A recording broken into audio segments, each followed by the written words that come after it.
Regis Antônio Coimbra. Bom dia! Bom dia. Agora já é quase boa tarde agora. A gente foi 10 e pra... 36 da manhã Nossa de domingo. senhora, a gente está fazendo os programas gigantescos, mas é bom que a gente tem. Você sabe que a gente está com uma retenção de público muito boa? Nossa retenção tá ótima, quer dizer que o pessoal não tá enjoando da nossa cara. São poucos mais bons. Sim, pouquíssimos, né? Pouquíssimos. Nós queremos substituir o guru da Virgínia pelo guru de Porto Alegre e o guru de Salvador. Né? A Essa é gente a é ideia. muito moderado para conseguir agradar tanto. Não, não, não, eu não sou. Ah, aí que se engana. Você é moderado, eu não sou Ah, eu moderado. sou moderado e projeto em É, ti. não, não, não, não. Sabe aquele parque que a gente estava falando da Coreia do Sul, no outro programa? Ah, eu sou um admirador. Cara, bacana. Sabe aquele negócio de chibatada em Singapura? Adoro, acho bonito, acho legal. A maneira como Singapura combate corrupção, por exemplo, eu acho fantástico. Que aquele Eu negócio. já falei que tem um amigo que ia para lá e disse: melhor tu não ir, porque eu acho que vai te surpreender. Agora não, mas aí que tá. O cuspir no chão é a parte folclórica. A parte boa a gente não fica sabendo aqui, que é inventa de ser corrupto lá pra você ver o que acontece. Ah, e morre, né? Não, não, não. Não tem pena de morte assim pra isso, não. Mas. Não, pena de morte pra isso na China. No Singapura, não. Singapura, mas. Não tem que pagar a própria bala. Não, não, não chega a esse ponto. Mas a Singapura é duríssima e não é. Eu vi uma entrevista há pouco tempo com o responsável do governo lá por controlar essa área, uma espécie de controladoria do governo de Singapura. E ele disse: não é tanto o problema da pena, embora a pena seja pesada. E o confisco também, né? Confisca tudo que o cara tem. É a melhor pena que você tem pro corrupto é Aí dói deixar na família o cara na também. miséria, porque aí. Aí a família controla. Aí todo aquele harém que ele tinha conseguido por causa da corrupção, né? Porque o cara que é corrupto, geralmente ele não é fiel à esposa. Eu já notei isso. Ele tem aquele harém em volta para sustentar aquele harém todo, ele é corrupto. Né? Eu, por exemplo, que sou fiel à minha esposa, eu nem penso nisso. É honestíssimo. Não, eu acaba sendo honesto porque, poxa, não vou fazer isso. A minha esposa nem admitiria, ela ficaria até brava comigo, acho que até se separaria de mim se eu fizesse isso. Então, ela não admite e eu também não admito. E aí, pô, para que eu preciso, né? Eu digo, a gente aqui, nós dois trabalhamos, né? Nós dois nos esforçamos, então a gente não precisa disso, né? Nem deve precisar, né? A gente faz a nossa parte. E não é certo também, isso aí não dura. Bom, mas voltando para por exemplo, de Singapura, ele disse, não, o grande barato nosso aqui, por que, que a coisa funciona, por que, que Singapura tem um índice fantástico na transparência internacional em termos de corrupção, é que nós somos rigorosíssimos na investigação. Hum. Eles são ótimos na investigação, eles não partem do pressuposto de que as pessoas são honestas por natureza. Eles partem do pressuposto de que as pessoas resistem a tudo menos às tentações, aquela famosa frase do Mark Twain, né? O princípio filosófico de que as pessoas resistem a tudo menos às tentações. Hã? Mas enfim, não, você tem que estar investigando o tempo todo e é isso que falta no mundo, nos lugares onde você é corrupto. Investigar até o fim, doa quem doer e com todo rigor. Se você tiver uma boa investigação mesmo, a corrupção acaba. Porque é risco-benefício, né? Não. Qual é o risco que eu corro de ser pego? O cálculo é esse. É Eu isso. acredito que regras simples também sejam importantes, porque aqui no Brasil a gente tem tanta regrinha que tu tem certeza que ninguém cumpre. Não, é aquela coisa, né? E não funciona, não é E por aí aí. todo mundo tem rabo preso. Hum, Aí tu vai denunciar um problema grave, eles vão tentar te intimidar apontando pequenos erros que ninguém cumpre, mas eles vão pegar no teu pé. E aí, eu, por exemplo, sou servidor público e digo, olha, é para isso que eu tenho essa habilidade, para não ter medo dessas picuinhas. Mas a maioria tem, na verdade, ele não tem medo de ser processado e condenado. Ele tem medo de se incomodar. E aí a coisa vai para o brejo, ou não sai do brejo. sim. Não, e o que tem de servidor público que cria dificuldade para vender facilidade, isso continua existindo, né? É o que eu sempre digo aqui, eu vejo aqui em Salvador. O cara chega e diz, bom, para conseguir esse alvará aqui, você tem que apresentar 10 documentos. Daí o cara vai lá e consegue os 10 documentos. Tá bom, vou analisar. Daí daqui a um mês você passa lá. Olha, eu resolvi te pedir mais 5 documentos. Mas como? Você disse que era 10? Não, mas é que eu achei, eu olhei esse processo aqui, eu acho que eu quero mais 5. Ora, não existe, sem segurança jurídica. Isso acaba quando. Claro que o cara vai chegar num determinado momento e quanto é que você quer para liberar esse negócio. A insegurança jurídica ela ocorre no nível administrativo e também no judicial. Com certeza. Porque qual vai ser a decisão judicial? Ninguém sabe. Nós tivemos exemplo clássico agora, né? Que o Crivella pegou e campou um pedágio porque é abusivo. Isso não existe. Isso é de uma imoralidade. Do ponto de vista filosófico, que nós estamos discutindo filosofia aqui, é de uma imoralidade patente. É óbvio que se você deu sua palavra, a sua palavra você não pode escapar disso, porque se você escapar da sua palavra, você acabou a sociedade, acabou tudo, acabou qualquer forma de confiança. A gente sempre pode discutir o sinalagma contratual, né? Se as posições são equilibradas. Sim, mas nesse caso são. Pô, nesse caso o outro lado era o Estado, quer dizer, a parte mais forte era o Estado. Então o Estado não pode alegar um desequilíbrio da parte do Estado. Ele é a parte mais forte. Ele é esquizofrênico, né? O Estado ele tem a fragmentação. Mas o Estado jamais pode alegar. Das diversas administrações. Então, tem o Estado e tem os governos. O Estado é esse, mas o governo interior mesmo é louco, que seja... portanto vamos fazer tudo. Não, e aí mas isso não nós existe. temos esse problema. Não, eu não estou defendendo, eu estou apresentando esse como sendo o problema. Sim, claro que, mas a parte forte aí na hora de assinar o contrato era o Estado. Se alguém tinha que alegar alguma coisa do ponto de vista de eu fui forçado a assinar isso aqui, era o privado. Se bem que numa licitação isso é meio brabo de alegar também, né? Porque você participou da licitação, fez a oferta porque quis. Se você calculou errado, o problema é seu. É que tu está aqui desconsiderando que o Estado, na verdade, é tomado por interesses privados, né? Então, vai fazer uma licitação. Quem é que pode participar da licitação? Reduz o rol. Quem é que está acostumado a fazer? Que tem um departamento jurídico que já tem os modelos. Reduz mais o ponto. Aí começa a ficar mais fácil. Sim, mas eu sou privado nessa história. Eu sou privado nessa história. Segurança jurídica para mim é o seguinte: prove que eu corrompi alguém para ganhar o contrato, e aí você tira a minha vida, você tira a minha casa, você tira a minha liberdade. Aí você tem todo o direito de fazer o que você quiser. O judiciário tem que me punir mesmo, tem que arrebentar com o pedágio, com a coisa toda. Certo? Agora, enquanto você não provar isso, a parte forte na hora de assinar o contrato é o Estado. A parte mais forte, obviamente, era mais forte. Bom, mas vamos para a evolução. O que eu estou dizendo é que o Estado ele pode ser uma fantasia, né? Sim, que ele pode ser, mas vamos lá. Vamos para o Estado sem fantasia. E por que o brasileiro evoluiu? A minha tese é a seguinte: a coisa que vai de cima para baixo e de baixo para cima. Por exemplo, que sobe e desce. Em 1650, nós tínhamos no Brasil, né? Brasil como parte de Portugal, América Portuguesa, melhor dizendo, tá? Porque a gente sempre esquece, a gente fala, exatamente. Muito bem lembrado, a história do Brasil pela Lore. Em 1650, nós éramos um país rico, nós contando a metrópole. Embora a metrópole tivesse perdido lá os domínios, os ingleses já tivessem nos comendo os calcanhares, né, como o Roberto Freire conta muito bem no livro dele sobre a Índia, né, sobre a Índia portuguesa. Eles já tivessem nos roubando um bocado lá. Os portugueses gostavam de roubar os espanhóis e os portugueses. Os ingleses? Os ingleses. Tá, mas então, vamos lá. Nós éramos e éramos uma nação sólida, com uma boa universidade, para a época, né? Para o século XVII estava bom. Para o século XVII, Portugal estava bem. Portugal estava... Nós não éramos um país que ficássemos atrás de qualquer outro. Se houvesse um contraste forte, aquele país é bem mais forte que você. A Alemanha mesmo era mais pobre que Portugal nessa época. Né? E que a Alemanha... Sim, era sim, é verdade. A Liga Hanseática, que tinha Bremen e Hamburgo, no caso da Alemanha, né? Da atual Alemanha, claro, era uma Alemanha ampliada, no caso da Hanseática. Mas, enfim, não vamos entrar nesse detalhe. O que eu quero chegar, vamos focar no Brasil, porque o brasileiro evolui. Uma das coisas que as comunidades mais queriam era fundar o município.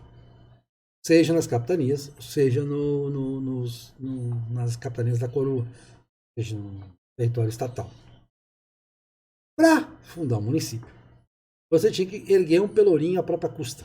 Daí a palavra pelourinho, que era um marco de pedra que você botava para dizer que a vila foi erguida, que você podia eleger seus vereadores. E a democracia, né? A democracia vigorosa, municipal era altamente democrática. Não recebia salário, mas era democrático. A eleição era eleição mesmo.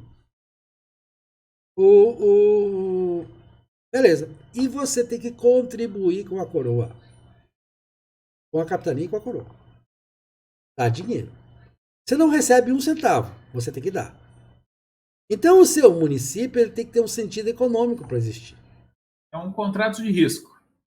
Não, e entenda, para você ter um município, para uma comunidade se organizar politicamente, para ter direito ao status de vida, e isso era valorizadíssimo, era muito valorizado, uma freguesia se erguer a vila, de você ter um padre para você passar a ter uma câmara,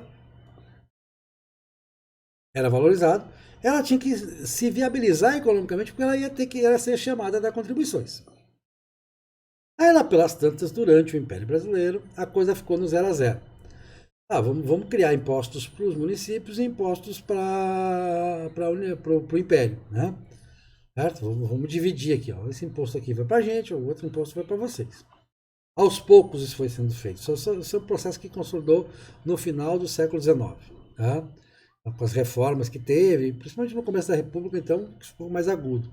O município vive dessa renda aqui, e aí se criou a figura do Estado, né? Que antes era a figura da província, mas a província no Império ela era uma decorrência do próprio Império. Ela era o imperador indicava o presidente da província, geralmente indicava de outra província, isso era uma coisa interessantíssima. Eu vi aqui na Bahia, eu estava fazendo a história da Bahia, a maioria dos presidentes de província da Bahia não eram baianos. Vinham, faziam o negócio e depois iam embora. Inclusive teve um caso curiosíssimo disso aí, que o imperador nomeou um cara muito jovem, de biografia desconhecida, para ser governador, presidente da província de Sergipe. Sabe o que ele resolveu? Do nada, da cabeça dele?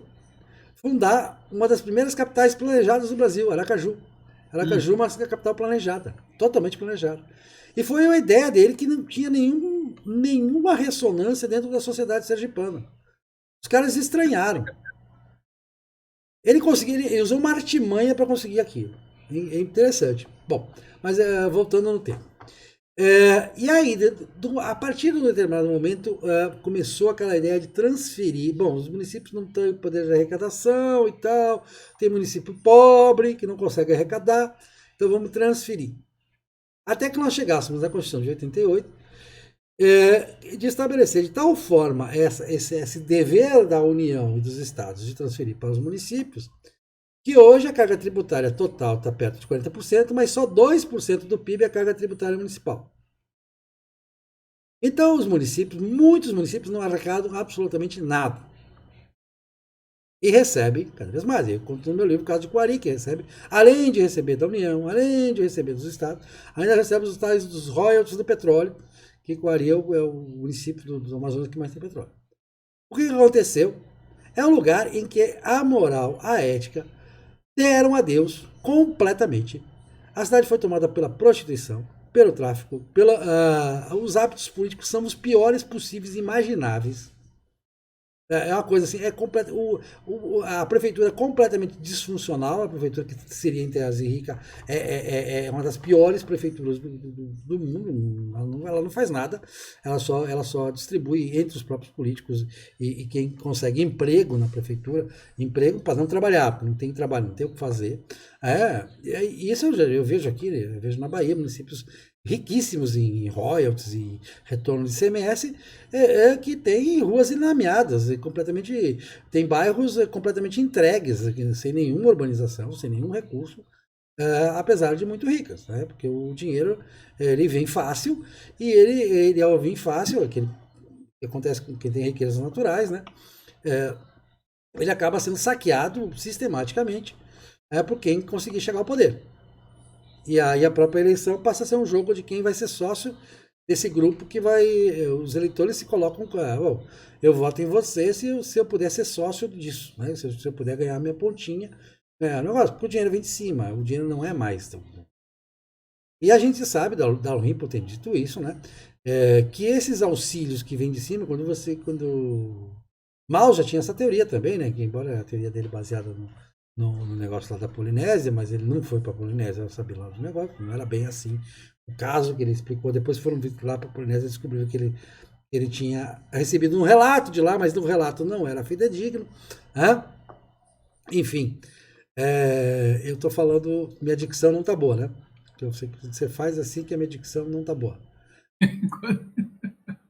Eu tenho que treinar a dicção, fazer aquele A, E, I, O, U. A-E-I-O-U. Babé, O bi, gato bobu. está em cima do armário. Não, é que eu só vou até que no YouTube eu faço A, E, I, O, U, babé, bi, bobu.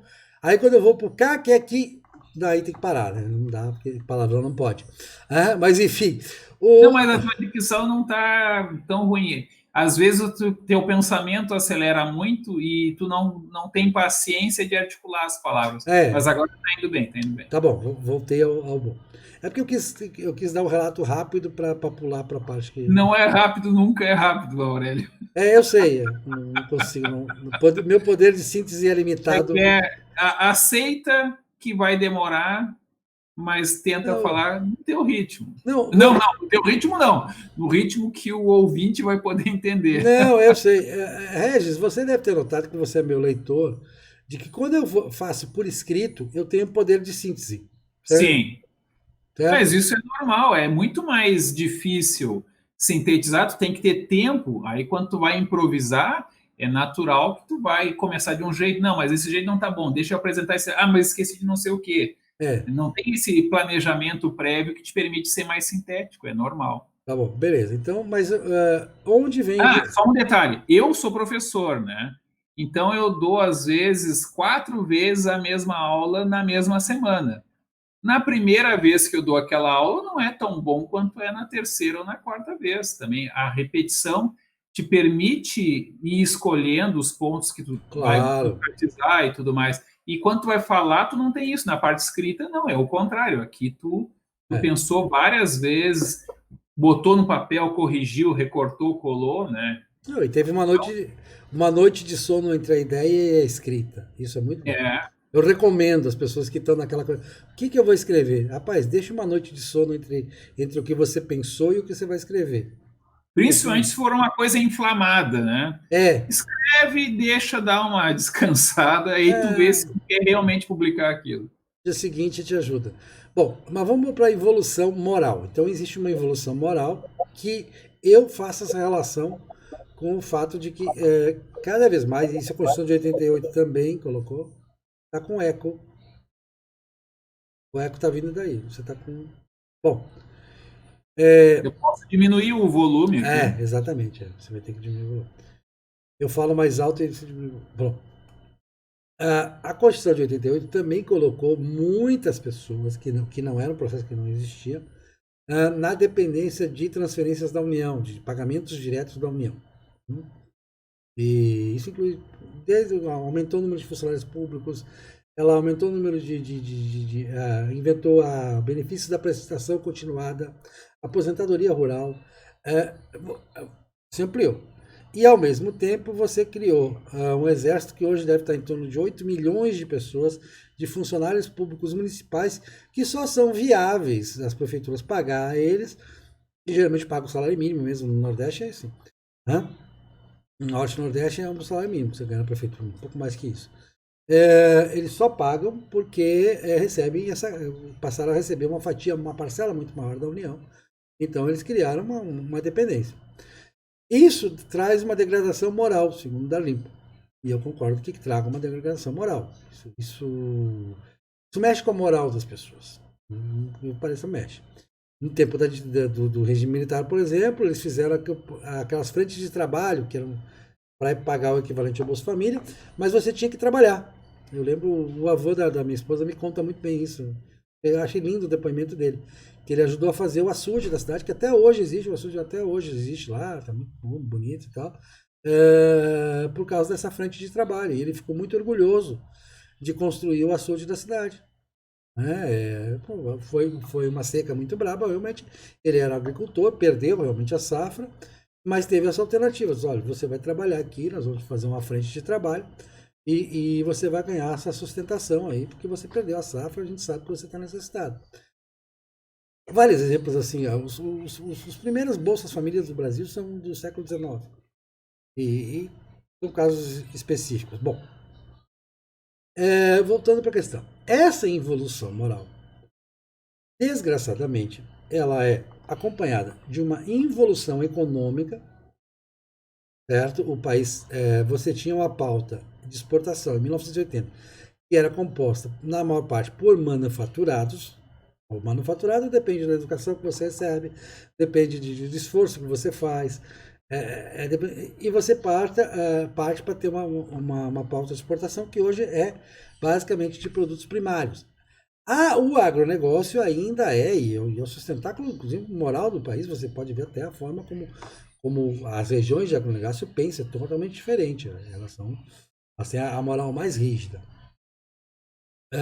Porque o agronegócio realmente, inclusive com a terra ácida brasileira do centro-oeste, é uma terra muito ácida, você tem que corrigir ela, tem muito negócio, processo.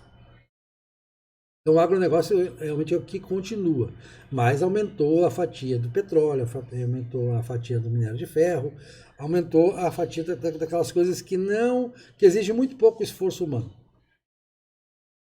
E o pior do tripé da coisa, a educação caiu muito, o nível se aumentou o número de pessoas que vão à escola, mas a qualidade caiu muito.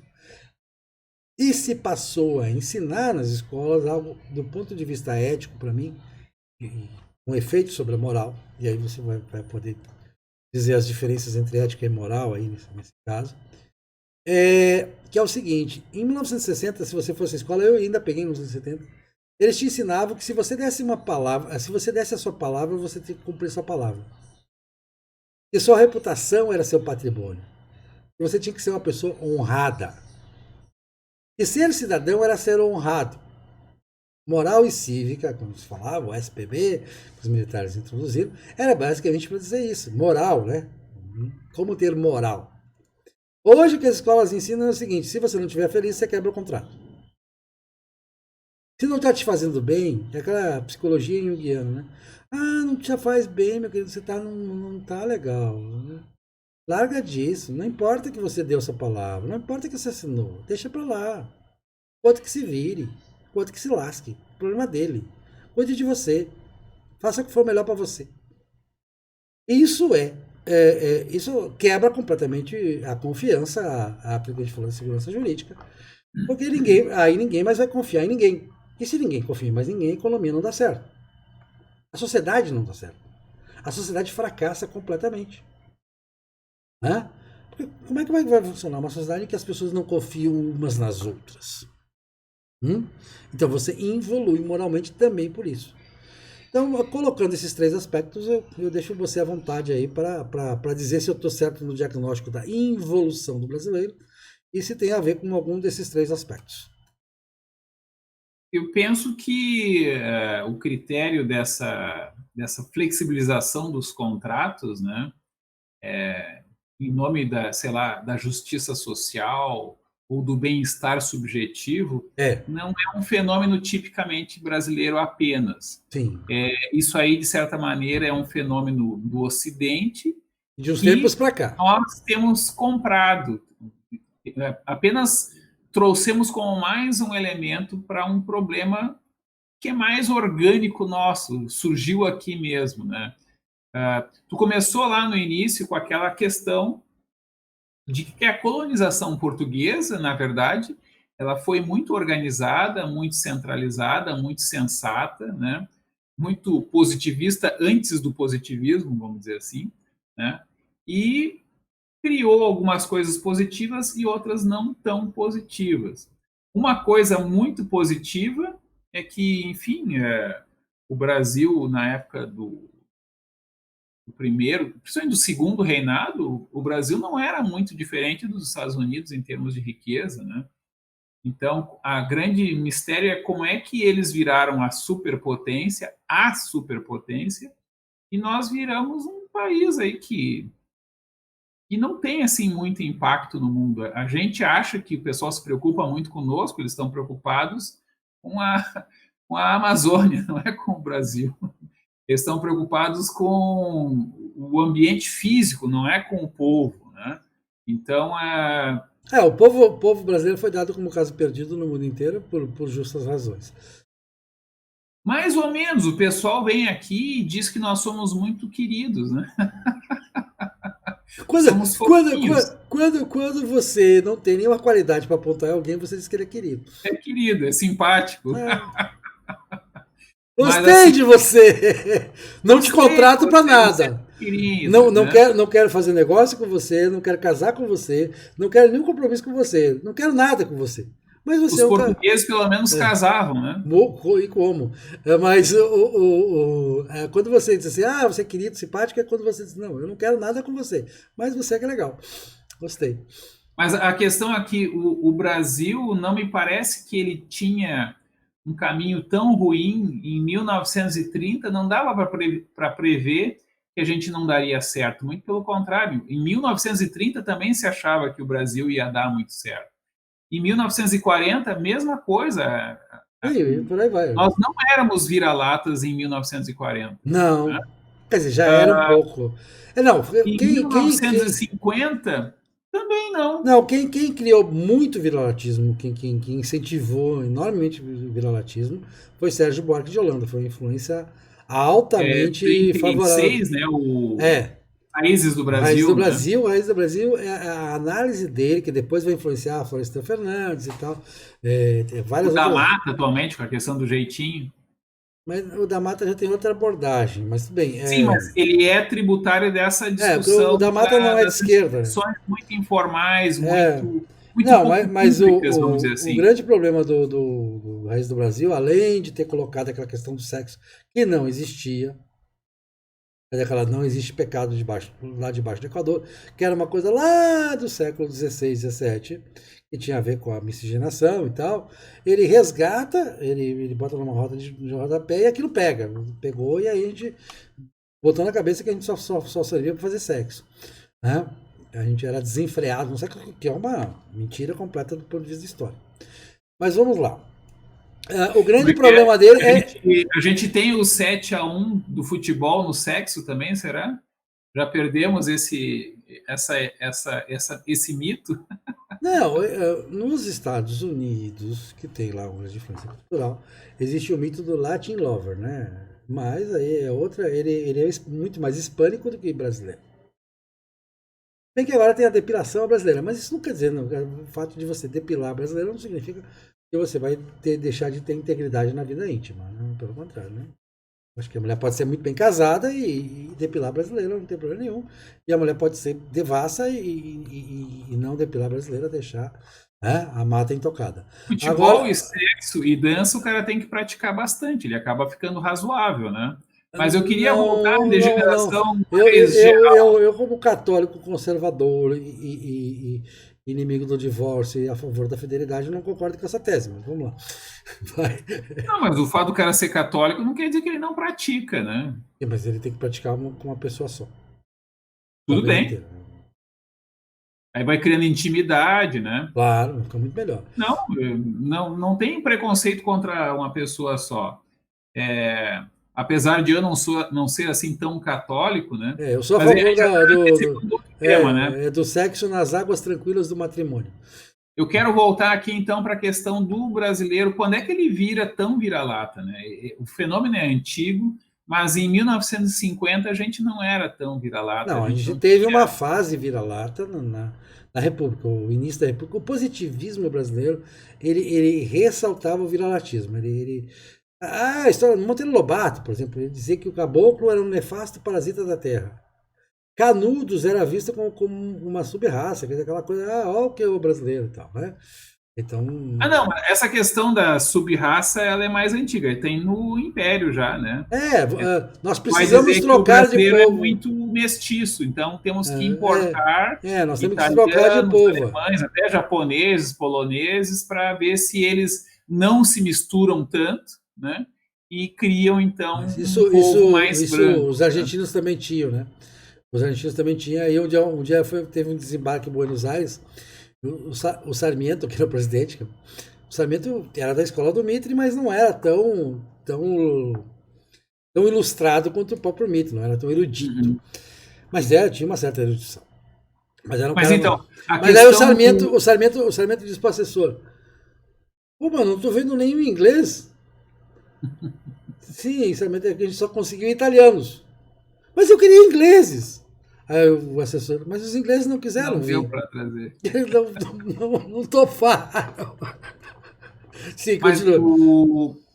a questão aqui do Brasil, né, existe até essa questão dos identitários, né, que dizem que os negros, os mestiços, não tinham as oportunidades, mesmo livres, né, que era a maioria já Sim. em 72, né, 72 no primeiro censo, né, 1872, É, era 15% de escravos, né, sim. mas a importação de brancos, né, É. gerava assim uma pressuposição, se veio da Europa, deve ser de melhor qualidade, né, deve Eu, ter eu, outra eu cultura. demonstro no meu livro que isso é fato. Nisso a esquerda, os Isso. identitários têm absoluta razão. E até eu brinco assim que o Só que que o eu acho Sérgio que Buarque de Holanda dá razão aos racistas. Uhum. O Sérgio Buarque de Holanda diz que o português, e por decorrência brasileiro, ele tinha uma ética, era portador de uma ética de aventura, da aventura, e que o italiano era portador de uma ética do trabalho. Como é que é? Vêneto e Calabres que vieram para o Brasil? Quem conhecia o Vêneto e a Calábria? Ó, Portugal dava de 10-0 na Sim. época. A Calábria tá até hoje, né? Mas de repente até os que vinham para A cá Calábria eram nos mais Estados Unidos virou empreendedores, né? máfia. Que tem esse fenômeno, Aurélio, do imigrante. Quando tu consegue fazer uma pessoa se arriscar para migrar, de certa maneira tu faz uma seleção das pessoas mais dinâmicas, mais empreendedoras, ou que estão mais desesperadas também, mas que elas já vêm aqui com a ideia de que aqui vai ser tudo diferente, né? E isso ajuda, né? Então não é só Oh, aqui no Brasil que o eu imigrante pesquisei teve mais dados. sucesso. Eu, Até a questão, por exemplo, dos imigrantes latinos nos Estados Unidos, eles prosperam mais do que o redneck sim, americano, sim. que o negro americano. Por quê? Porque já é uma fração mais dinâmica Não, daquela população que vai lá para. Não, a gente vai dar o couro lá é, para prosperar. ele tem que Então, tu superar a pega própria uma pressão, realidade. tu pega uma outra mentalidade. Não, eu vou dar um exemplo, tá? Você conhece bem aí uma cidade que chamava Alfredo Chaves e que hoje chama Veranópolis e tal, é conhecida pela longevidade e tal. Alfredo Chaves, em 1906, já era a colônia Vêneto e era notável o analfabetismo ali. O analfabetismo ali era maior do que na média das regiões de habitação portuguesa do Rio Grande do Sul.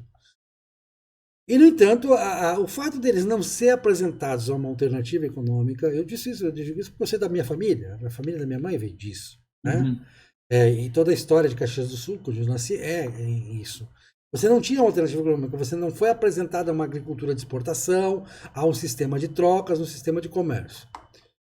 Então, como é que você vai sobreviver? Você tem que criar alternativas. E aí eles criam a industrialização. É uma industrialização que começa a troca. A história da Tramontina começou. O primeiro Tramontina, ele fabricou um canivete. Foi a primeira coisa que ele fez. E hoje, Tramontina, o Brasil inteiro conhece, veio daí. E assim foi. Tantos outros, né? Começaram com o caminhão, e aí do caminhão virou a Randon, virou todas essas. Virou a Marco Polo. Essa é a história do Vêneto. O Vêneto, porque o imigrante do Rio Grande do Sul é Vêneto. A maior parte dos imigrantes italianos, são 1,5 milhão de imigrantes italianos que chegam no Brasil, eles vão para São Paulo, para o estado de São Paulo. Que é um outro país, né? Não, peraí. Mas aí eu tenho os dados de São Carlos e os dados de São Paulo, da capital. Não tinha esse negócio. O Sérgio Buarque de Holanda inventou esse negócio. Eu vou dizer por quê. Porque o Sérgio Buarque de Holanda já era de esquerda quando escreveu. E a esquerda brasileira é devota da imigração italiana porque foram os italianos com os anarquistas que inventaram o movimento sindical. E sindicalistas. Eles trouxeram o sindicalismo. Aliás, eles trouxeram também a capoeira, né? Os primeiros bandos de capoeiras, claro. No Rio de Janeiro, os primeiros bandos de capoeiras italianos. Eles gostavam de violência. E os dados para o município de São Paulo são impressionantes, porque eles eram bem roaceirozinhos, bem malandrozinhos. não se diferenciavam. E em São Carlos existem dados pesquisados de fazendas que utilizavam a mão de obra, agora livre, lógico, já estamos no início do século XX, de descendentes de brasileiros e que utilizavam a mão de obra livre de imigrantes italianos. E a produtividade é basicamente a mesma, não existia essa diferença. Essa diferença ela foi inventada ideologicamente, como você disse. Realmente é aquela coisa, eu boto no meu livro um anúncio de jornal, de um empregador brasileiro, dizendo, precisa-se de sapateiro, prefere-se italiano.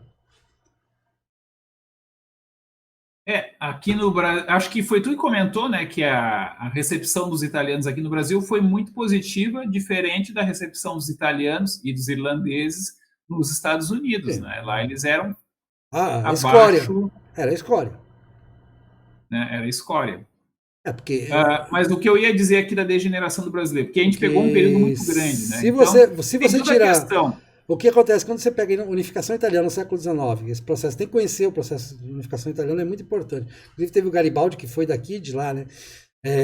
Mas o que acontece? Os piemonteses eram a vanguarda da Itália, eles eram a vanguarda da industrialização, a revolução industrial deles é quase tão boa quanto a inglesa, e é fantástica, eles fazem a Fiat antes que qualquer montadora surgisse, né? Na Europa, eles são fantásticos. Mas eles carregam a Itália nas costas, são eles que vão modernizar a Itália. Aqui no Brasil, então, nós temos esse problema da longa formação cultural de uma mestiçagem que era nobre, tinha nobres negros, né? E aí essa importação de brancos para embranquecer literalmente, há uma troca, a riqueza velha não se sustenta, ela não se mantém, essa perspectiva de empreendedorismo e não tanto de compadrio, eu acho, ela vai trazer realmente um sopro, não é que o pessoal era mais honesto, eles estavam querendo enriquecer e buscar o seu caminho. Esse fenômeno acontece também com os judeus nos Estados Unidos, né? Eles eram mafiosos, né? Isso, inclusive. Mesma coisa com os italianos. Eles não tinham nenhum espaço na sociedade, eles inventaram esse espaço. Isso acontece com os imigrantes portugueses tardios. Com os imigrantes em geral. Os imigrantes portugueses. Mas então, o que eu estou tentando dizer? A gente acha, porque a gente tem também a síndrome de racismo, né? Então, a gente acha que houve um complô para privilegiar os brancos, né? Mas, na verdade, eles criaram uma coisa diferente porque eles não tinham outra alternativa. E a aristocracia que havia antes, ela estava acomodada. Ela controlava tudo, ela achava que não precisava fazer mais nada, não mexer mais nem um dedinho. E ficou para trás. E a gente interpreta isso como houve um complô para privilegiar os brancos. Eu acho que esse é um dos problemas muito graves. Mas houve também da nossa ética de rancor, ela é bastante antiga. A ética do rancor no Ocidente, na Europa e nos Estados Unidos, ela é um fenômeno mais recente do que a ética do rancor aqui no Brasil. Aquela ideia de que se o cara tem sucesso aqui no Brasil, a gente vai dizer de quem que ele roubou. Vem cá, tá? de onde era o Isso é um pouco antigo e faz parte desse vira-latismo brasileiro. Mas de onde era o Jeca Tatu? A gente pegou o azar de que, quando a gente talvez tivesse chance de se recuperar disso, isso virou moda no mundo inteiro. E a gente também teve o problema lá do Paulo Freire, né? E da questão da ampliação da escolarização, que foi feita corrigindo um erro e criando outro igualmente grave. Antigamente, a educação era de elite e era do tipo tropa de elite, ou seja, tu não tem, pede para sair. Basicamente, a lógica da educação brasileira era o pede para sair. Claro que o cara que saía realmente no final desse produto, pelo menos ele era bom em algumas coisas que hoje jamais será, exceto se ele for assim muito autodidata, porque o professor não vai cobrar. A ideia equivocada que o Salazar tinha em Portugal, que também deu errado em Portugal, e o Salazar era professor, né? Não esqueçamos que o Salazar era um erudito e era professor, o ditador, erudito e professor. Interessantíssimo, né? Bom, mesmo assim não dá certo, né? É incrível. Porque eles dizem assim, Portugal não precisa ensinar os camponeses a ler e escrever. Portugal precisa de elites. ele investiu nas universidades. Essa ideia é completamente errada, na verdade, ela era discutida por filósofos do século XVIII na Alemanha e na França. O Voltaire, por exemplo, foi contra. O Voltaire era contra educar os camponeses, isso não vai ajudar em nada. Né? Mas venceu a tese prussiana, depois foi para a Áustria e depois vai para a Europa toda, de que você tinha que ensinar todo mundo. E essa tese é a correta. Você tem que, porque você homogeniza a sociedade. E depois vem a tese britânica, que é uma tese. Aí sim que vem a palavra empoderamento. A palavra empoderamento vem empowerment. Ela vem daí. É de Hannah More e William Wilberforce, que eram Whigs, conservadores, né? Que entendiam que os pobres tinham que aprender as mesmas boas maneiras dos ricos. E a única maneira deles aprender as boas maneiras dos ricos era pela erudição, era por dar uma escola pública boa, de qualidade para eles. E isso fez toda a diferença, que a gente sabe que a Inglaterra vai transformar a Inglaterra num verdadeiro império global. É claro, a Revolução Gloriosa também teve a ver com isso, mas esse princípio de educar todos, ele é absolutamente revolucionário. Ele é muito bom. Vai funcionar no Japão. A Revolução Gloriosa, ela só dá o verniz, ou seja, ela diz que vocês já ganharam. Ela diz que você não pode se acomodar, né? Basicamente, você não. O título não pode valer mais que o esforço. O que eu quero dizer é que a Revolução Gloriosa, ela é o coroamento de um processo longo, né? No qual a Revolução Gloriosa, na verdade, foi quase que um teste de estresse que mostrou que a coisa já estava estabilizada. Isso que eu quero dizer. E que isso começa, na verdade, em Santo Anselmo de Cantuária, lá no século XI. Isso. Mas a Inglaterra começa ali. Os cercamentos, né? Tu falaste? Não, quem primeiro ensinou os ingleses a ser minimamente civilizados foi Santo Anselmo de Cantuária, que era um italiano, que fundou a abadia de Bec, na Normandia. A Normandia, na época, pertencia aos ingleses, né? As intermináveis guerras com a França. Assim. Exatamente, mas isso foi antes da Guerra dos 100 Anos, inclusive. E aí ele foi para o que seria lá, não sei se era Londres ou era a capital dos ingleses lá. E lá tinha o rei, né? E aí ele foi e ensinou ao rei. O rei era muito bruto, né? O pessoal vieram lá. Eram brutos, os ingleses eram muito brutos. E aí ele ensinou alguns princípios que na verdade eram greco-romanos, mas já aperfeiçoados, já com algo mais, com alguma substância a mais, porque Santo Anselmo de Cantuária era um homem, até hoje, né? É uma sumidade em termos. É um filósofo reconhecido na história da filosofia. Né? E aí ele ensinou aquela separação de poder entre a igreja e Estado, entre Estado e povo e tal. Ele plantou as bases do que depois viria aquela revolução do João Sem Terra e aquelas leis que realmente vão desembocar na Revolução Gloriosa e em tantas outras revoluções, e nessa que é do final do século XVIII, início do século XIX, que coincidentemente Hannah More e William Wilberforce são os arautos da primeira abolição da escravatura da história da humanidade. A primeira abolição legal da escravatura é a inglesa, né, do século XIX, e ela não foi resultado dos interesses ingleses, como se ensina nas nossas escolas, mas sim de um grande movimento popular conservador, capitaneado por conservadores, não necessariamente conservador, tinha pessoas que não eram conservadoras e que concordaram, mas capitaneado por líderes conservadores, no sentido de que não era cristão manter a escravidão. A escravatura era anticristã. Esse era o princípio. Eu sei que os puritanos eram muito contrários a escravidão. Exatamente, não, mas é por isso que os conservadores, que eram também mais apegados ao cristianismo, né, eles tiraram esse princípio também de que não... que, assim, usar o termo conservador nesse período é complicado porque tinha a briga dos católicos contra os puritanos, né? Aí qual deles era conservador naquele contexto? Não, entenda, mas aí já era... Mas os puritanos eram os revolucionários da época. Quando eu falo em Hannah More e William Wilberforce, eu estou falando de conservadores que já eram do Partido Conservador, que equivale ao atual Partido Conservador. Eu vejo que a grande questão ali da Inglaterra, e vamos ver como é que a gente relaciona isso com o Brasil, foi com os cercamentos, né?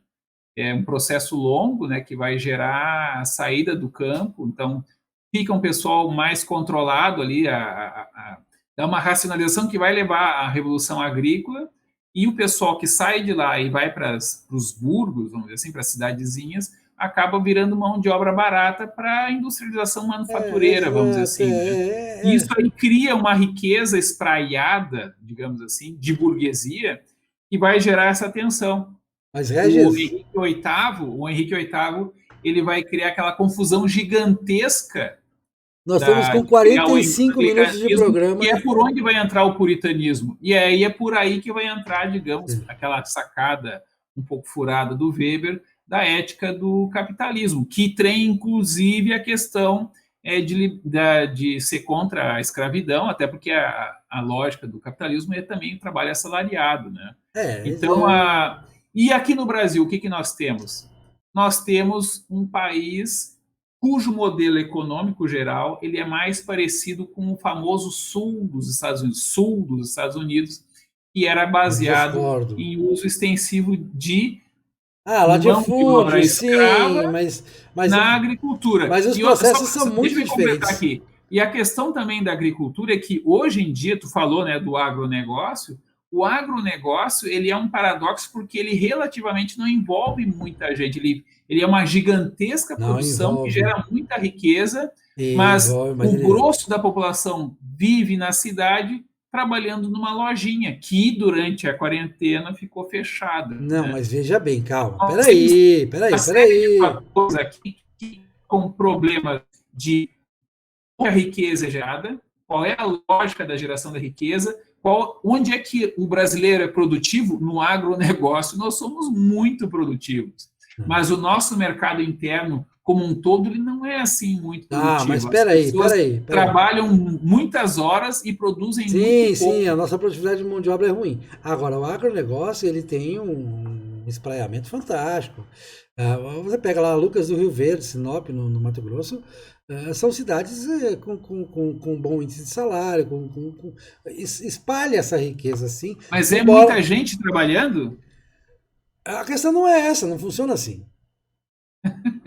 Mas o que eu estou tentando chamar a atenção? Veja bem, se eu pegar um trator, já existe trator que funciona sem tratorista. Ele é tão sofisticado, mas tão sofisticado, tão sofisticado, que é uma das pouquíssimas coisas nas quais nós somos muito produtivos, mas a produtividade típica dessa área não tem muita relação com o resto das atividades brasileiras. Seja o advogado, seja o professor, seja o comerciante, seja o corretor de imóveis, a produtividade é incrivelmente baixa. Mas a automação agrícola não provoca desemprego. Vamos começar por aí. Bom, esse é outro. Não estou dizendo que provoca desemprego, eu estou dizendo que a produtividade no agronegócio ela trabalha com muito pouca mão de obra. Se dizia isso da indústria também, que com a automação, na verdade. E aí foi todo mundo para onde? Foi para os serviços, e nós não somos bons nos serviços. Não, também por quebra de contrato. O que nós temos problema de serviço. Eu tirei vários exemplos. O advogado, o professor. Ninguém cumpre a palavra, ninguém cumpre. Estado Nacional é aquela história que o estrangeiro mais chega no Brasil, a primeira coisa. Aparece lá em casa. Se o cara for. Não, que horas? Eu não quis dizer isso. Qual é o endereço? É um modo de dizer. Tá, vamos lá.